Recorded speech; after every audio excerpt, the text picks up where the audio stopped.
नमस्कार, मैं स्वाति और आप देख रहे हैं विंध्या टाइम्स। केंद्रीय रक्षा मंत्री राजनाथ सिंह गुरुवार यानी कि आज मध्य प्रदेश के दौरे पर हैं।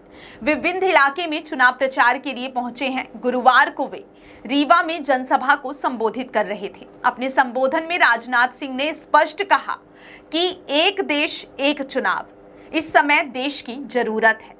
एक देश एक चुनाव का सिद्धांत होना चाहिए। राजनाथ सिंह ने कहा कि उन्होंने खुद इस सिद्धांत के लिए प्रधानमंत्री नरेंद्र मोदी से बात की है।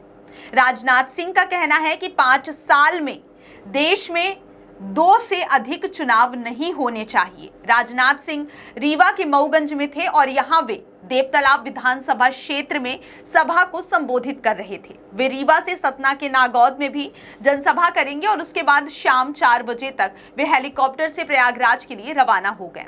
राजनाथ सिंह ने खुलकर इस बात का समर्थन किया है कि एक देश में एक ही चुनाव होने चाहिए। आपको बता दें कि बीजेपी के कई अन्य नेताओं ने इस मामले को समय समय पर उठाया है कि देश में पूरे साल किसी न किसी राज्य में चुनाव चलते ही रहते हैं। बेहतर होगा कि पूरे देश में एक साथ एक लोकसभा चुनाव और उसी के साथ में सभी राज्यों में विधानसभा चुनाव भी हो जाना चाहिए। ये मांग बीजेपी के अंदर से कई बार उठ चुकी है और राजनाथ सिंह ने खुद जनसभा में इस सिद्धांत को समर्थन दे दिया है।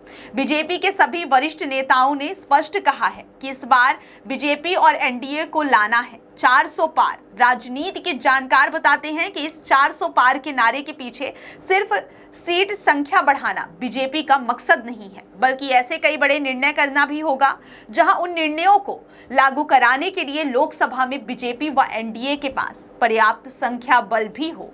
वरिष्ठ राजनीतिक विश्लेषकों का कहना है कि इसी वजह से बीजेपी ने इस चुनाव में 400 से अधिक सीट पाने का लक्ष्य रखा है ताकि कुछ बड़े निर्णय देश में लिए जा सके। बहुत बहुत धन्यवाद।